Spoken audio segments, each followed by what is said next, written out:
Hey there, everybody, and welcome to this presentation on an alternative lifestyle approach to the dopamine fast. I'm your host, Dr. Elise Snipes. There's been a lot of talk about the dopamine fast over the past few months, and it has become sort of a fad, if you will. And so I want to talk a little bit about what that is, what dopamine is, and a potential alternative, more lifestyle-centric approach to the dopamine fast. So in this video, we're going to talk about the function of dopamine. We're going to overview the dopamine system. We'll explore the concept of tolerance and withdrawal, identify the main principles of the dopamine fast, highlight some potential dangers of the dopamine fast, and then explore a dopamine fast alternative. Does the dopamine fast actually reduce dopamine? No. Dopamine fasting is a catchy title that some very enterprising publisher came up with for a book that explores principles for reducing compulsive and addictive behaviors and enhancing mindful awareness and mindful behaviors. The dopamine fast focuses on eliminating or greatly reducing problematic pleasurable behaviors. And that's one of the things that seems to be very strongly emphasized in the dopamine fast. Additionally, the dopamine fast can be done intermittently, a certain number of hours per day, like 1 or 2 hours or 4 hours a night, or a certain number of days per week, for example, the 2 weekend days, or a certain number of weekends per month. But what does dopamine actually do? Dopamine is so much more than our, quote, pleasure chemical. In reality, dopamine is actually not a pleasure chemical. It's a motivation chemical, and it prompts the release of other neurochemicals like endorphins that help us feel pleasure. Dopamine is involved in our movement. People with Parkinson's disease and restless leg syndrome have a dysfunctional dopamine system. Dopamine is involved in our energy levels. People with high dopamine tend to have high energy, and people with low dopamine tend to have low energy, which is one of the reasons that people on antipsychotic medications, for example, may feel more fatigued because antipsychotic medications act to lower dopamine levels in the brain. Dopamine is also integral in the sleep process by assisting in the regulation of the circadian rhythms. So that's another really important thing there. We need good sleep. Dopamine is also implicated in our libido, low dopamine, low libido, and pain modulation, low dopamine, low pain tolerance. Dopamine has also recently been associated with inflammation. As dopamine levels go down, systemic inflammation levels may go up. Additionally, and this is the one we generally think of with dopamine, is mood. When people are engaging in activities that are pro-survival or pleasurable, dopamine is released and often increases other neurochemicals that do produce the pleasure, like our endocannabinoids, our endorphins, and serotonin. Dopamine is also involved in cognition or our thought processes. It helps us with attention. If we're going to do something and our body's going to say, hey, let's do that again, dopamine is saying, hey, pay attention to this. Dopamine is involved in memory formation. It helps us figure out what to pay attention to and helps us form those memories.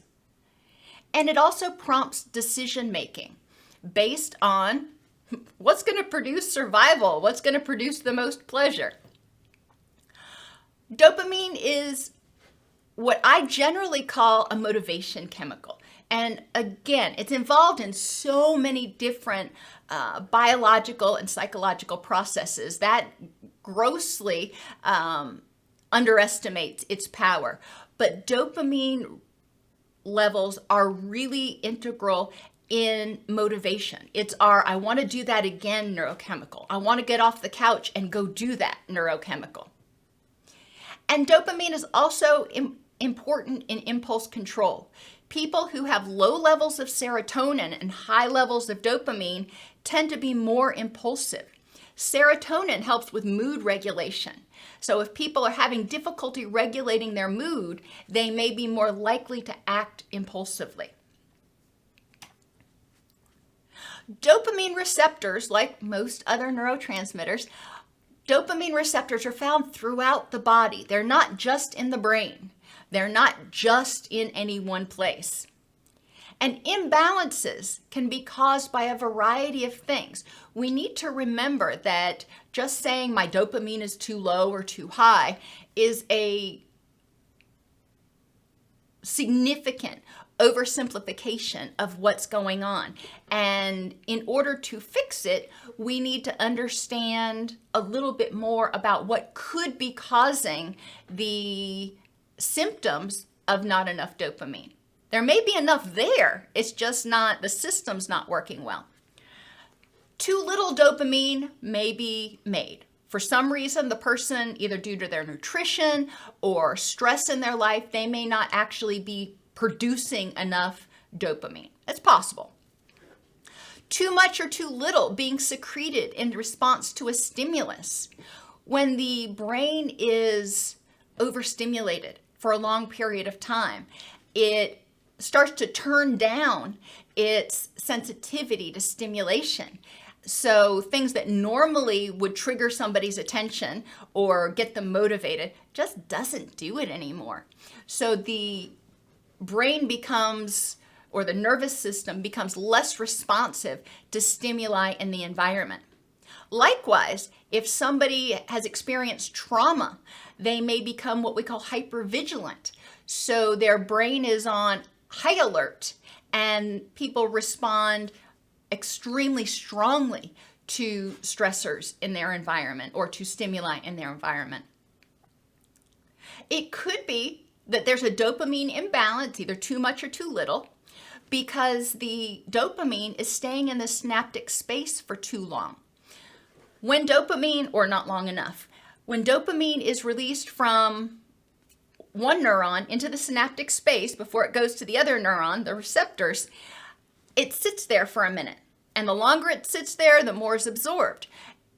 At a certain point, the brain releases enzymes that break down the dopamine and it gets taken back up.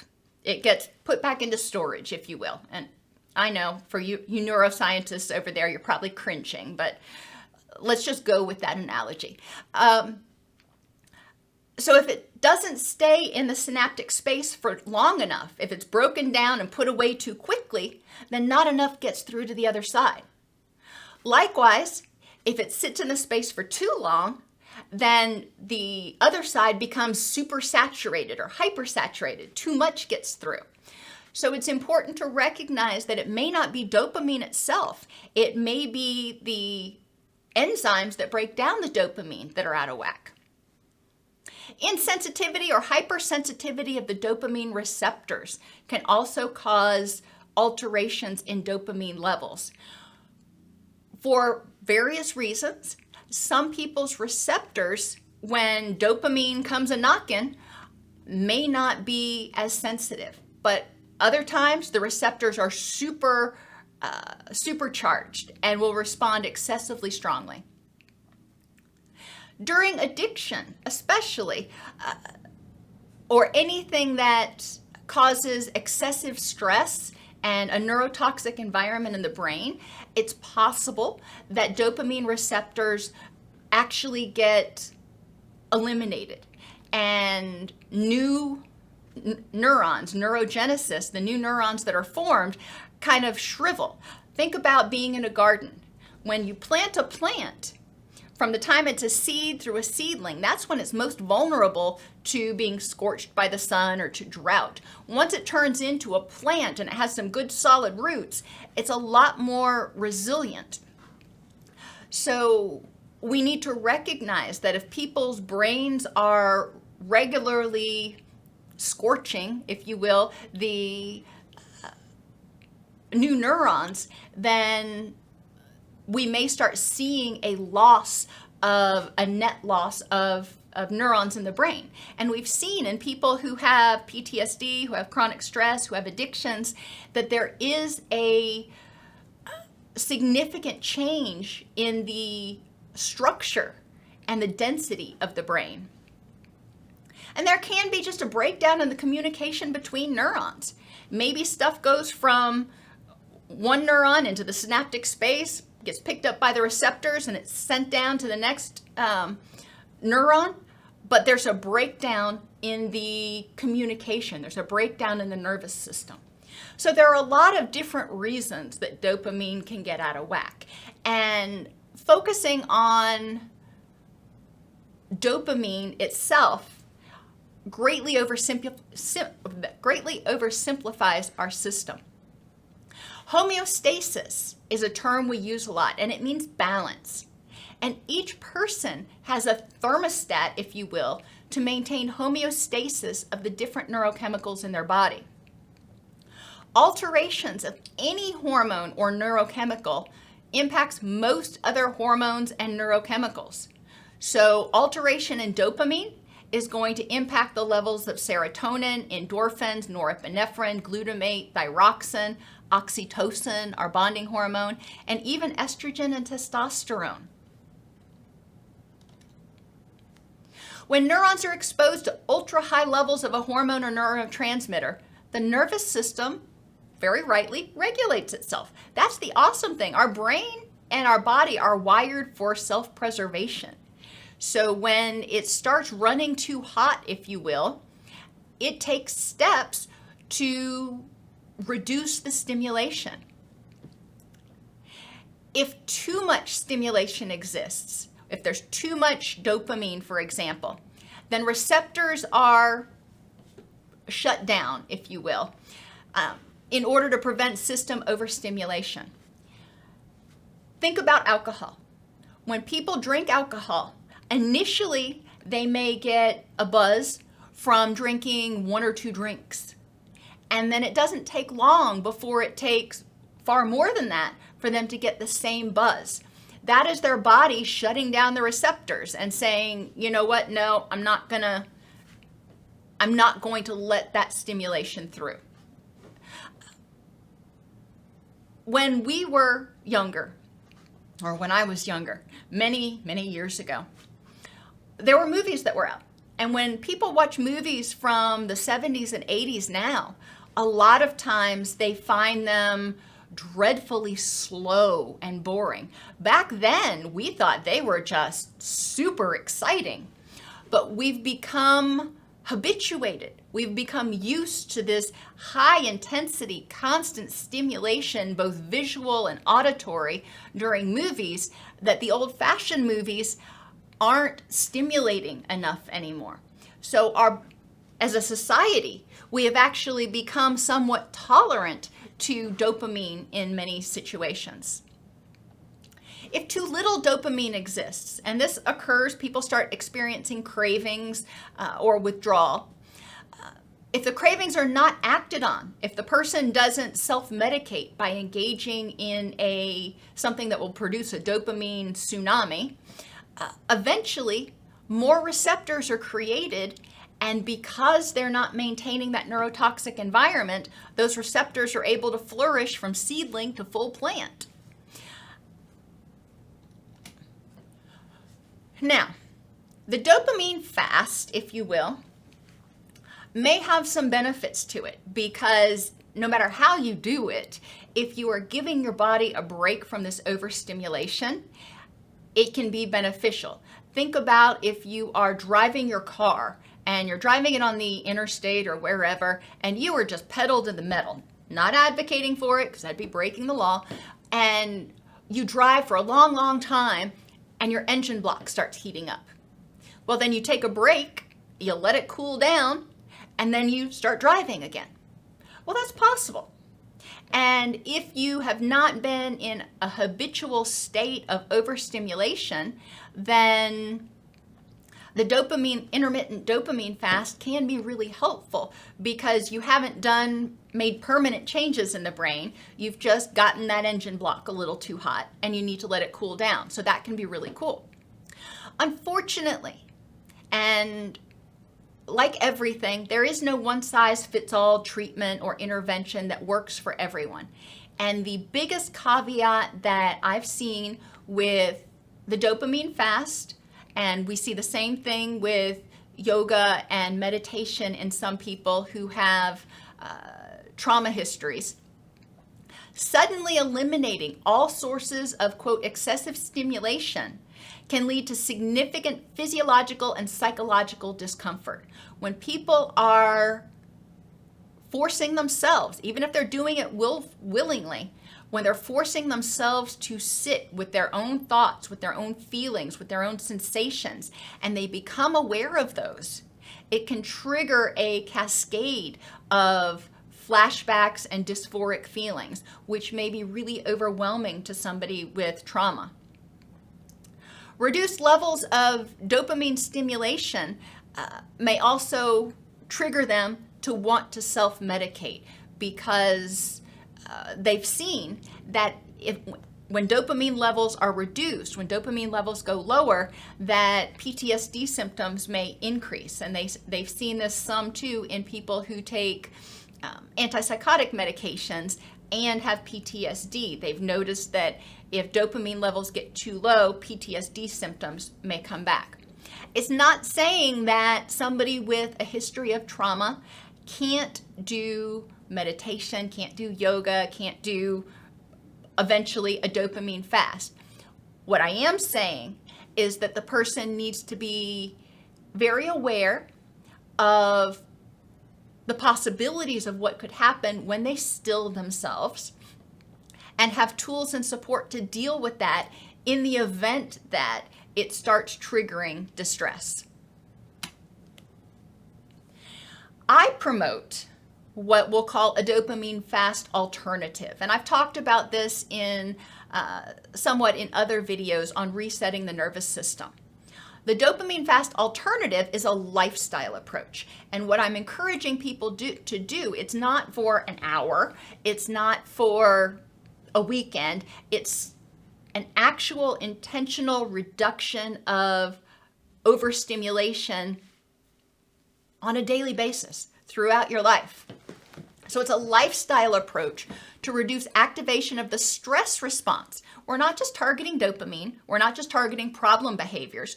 What we're trying to do is reduce the activation of that stress response system, reduce the neurotoxic environment from all those excitatory chemicals that are just running way too hot. In this way, we're hoping to help the person feel less wired or conversely exhausted. Sometimes people feel really, really wired, and then as soon as they sit down, they're just plumb exhausted. And that's not really how we're meant to be. So the dopamine fast alternative, or the DFA lifestyle, is one that embraces moderation. Stress, even eustress, and that's positive stress, like going to a theme park or riding a roller coaster, triggers excitatory neurochemicals. And this we'll refer to as our hot neurochemicals. When those are happening, your physiological processes are increased. Your heart rate's going faster, your breathing's going faster, your excitatory neurochemicals are flooding the brain. Even if you've had a wonderful day, if you've been at a theme park all day riding rides and experiencing, regular surges of euphoria, you're going to be plumb exhausted by the end of the day. It's not just negative stress or distress that causes us to feel exhausted, that causes us to burn through energy. Chronic stress can create a neurotoxic environment that can lead to neuronal death and systemic inflammation.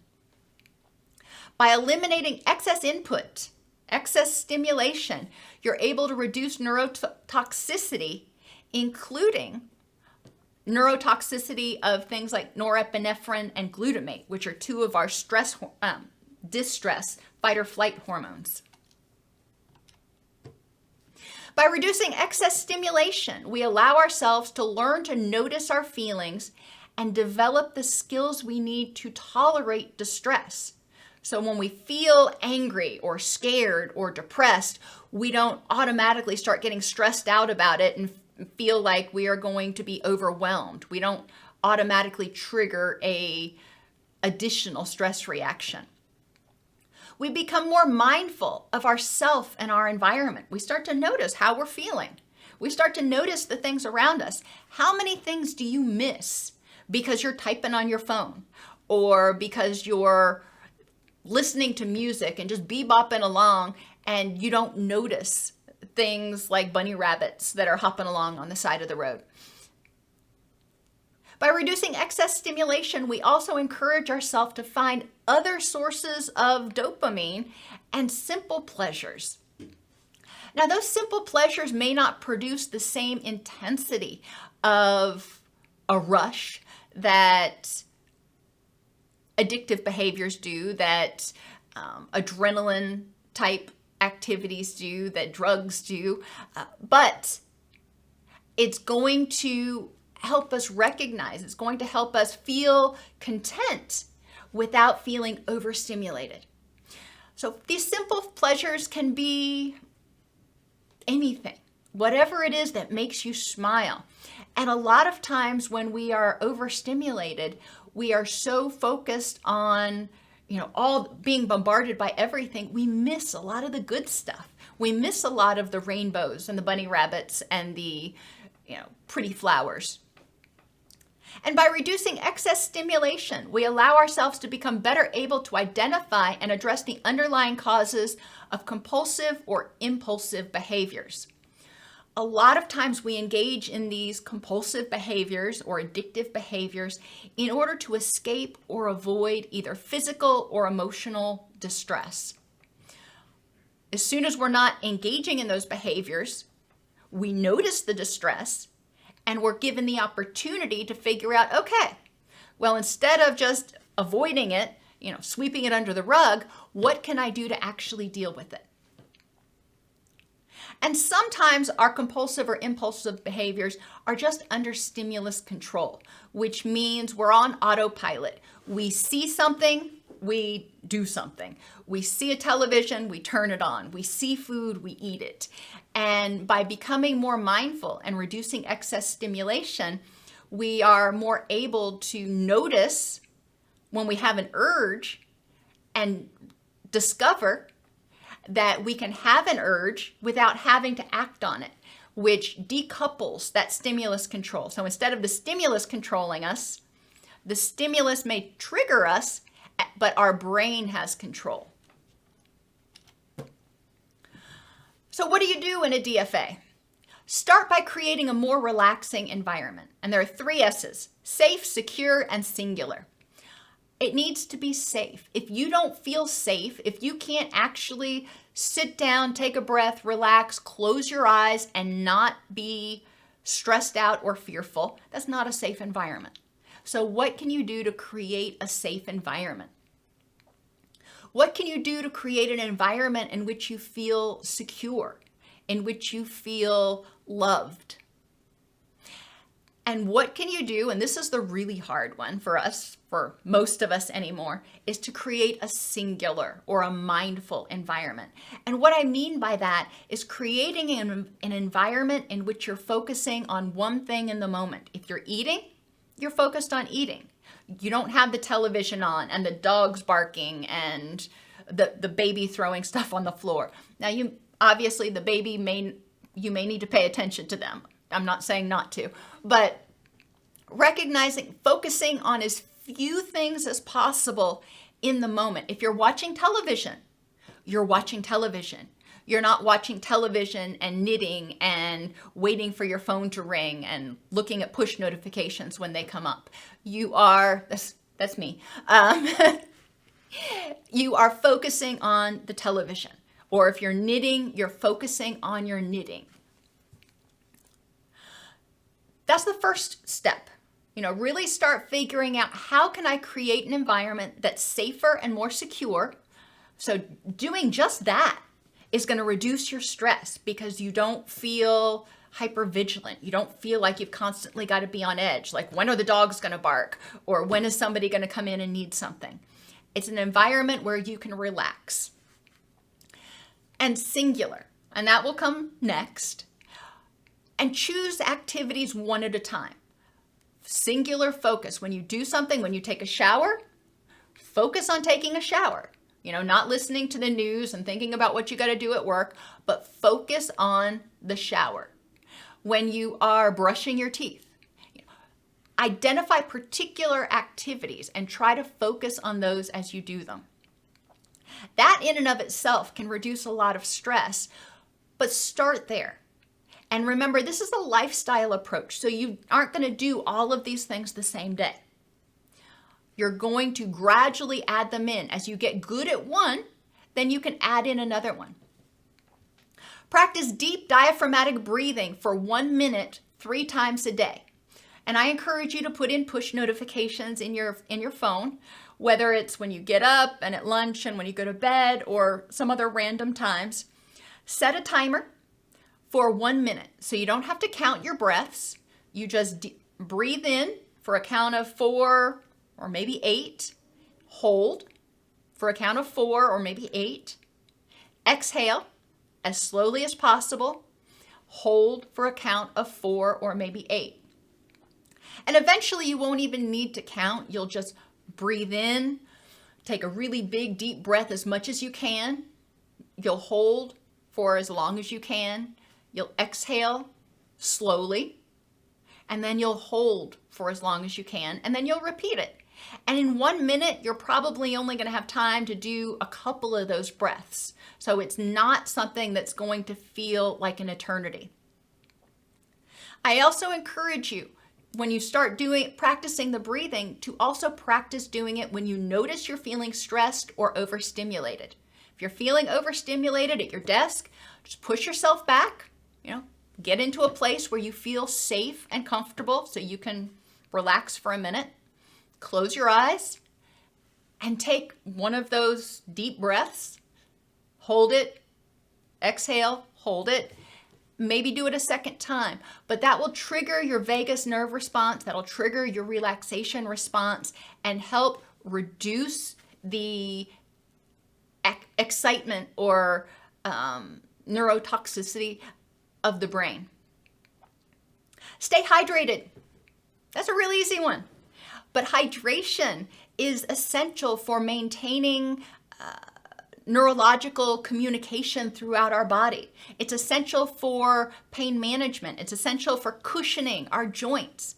Staying hydrated can reduce distress. It can reduce activation of your stress response because of pain. Reduce caffeine. Caffeine triggers a rush of dopamine and norepinephrine. So reducing caffeine is one easy way, sort of easy way, to give your brain a little bit of a break so it's not running as high, it's not running as hot. Reducing caffeine from most people, it's suggested that you do it gradually. Reducing by maybe 1/10 every week. So it'll take 10 weeks to get down to full decaf. But that will prevent a lot of your headaches and irritability that may come along with reducing caffeine. Find activities that help you relax and take regular stimulation breaks. I encourage you to do this throughout the day, and I'll do it at our office. When I start feeling overstimulated, I will go out and I will just take a walk around the office complex. Now, it's not a park, but it's nice. Where I used to work at, we actually did have a park right behind the center that I worked at, and we could go out and just walk around the building, and it was very nature-like and very relaxing. One lap around, I didn't hear overhead pages. I didn't hear phones ringing. There was no chance of having email alerts come up or anything. I was just out in nature for a few minutes. And they've actually shown that some of the terpenes, some of the things that we smell when we're in a natural environment, can reduce blood pressure and reduce our stress levels. Engage in only mild exercise if you're feeling run down or unmotivated. And I have 2 asterisks by this because some people, this will cause them even more stress. Obviously, you need to choose interventions that work for you. But moderate to intense exercise increases cortisol and some of your stress hormones, at least briefly. Mild exercise actually reduces cortisol and stress hormone levels. Define your rich and meaningful life and use your energy with purpose. I've talked about this in other videos. Identify who's important in your life. What are those relationships like? What do you do? How do you spend your energy to nurture those relationships? What is important in your life? And how do you spend your energy to nurture that? And identifying what things really actually need my energy. Does scrolling through TikTok or Instagram or Facebook use my energy in a way that's going to move me towards my goals or not? And generally the answer is no.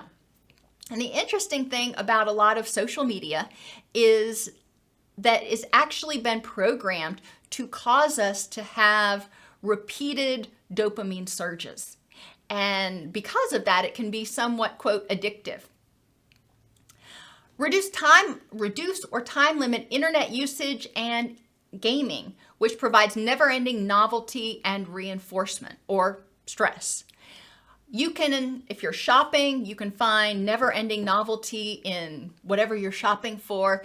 If you're looking at porn, you can find never-ending novelty. If you are on TikTok, you can find never-ending novelty. Novelty triggers dopamine. So every time you find something that's new, you get this hit of dopamine. It's like, oh, let me pay attention to that. Likewise, some people, when they are on the internet, or even when they're gaming, if they're losing, it triggers a lot of excess stress that maybe they don't need. So it's important to really ask yourself, is this behavior an effective way to use my energy? Do I need to be doing this? Dopamine fasting does not actually reduce the amount of dopamine, although it aims to reduce the stimulation of your dopaminergic system from impulsive, problematic behaviors. The Dopamine Fast Alternative can help you rediscover things in your life that are pleasurable and be more mindful in your experience of them. Now remember, neither the Dopamine Fast nor the Dopamine Fast Alternative necessarily promotes meditation of any sort. What we're trying to do is reduce being bombarded with input. We're trying to reduce distress. We're trying to reduce overstimulation. When you allow your system to rest and rebalance, you may find that you're more successful when you do need to focus or you do need energy or motivation because your system has had a chance to rebalance itself a little bit and it's not completely overloaded.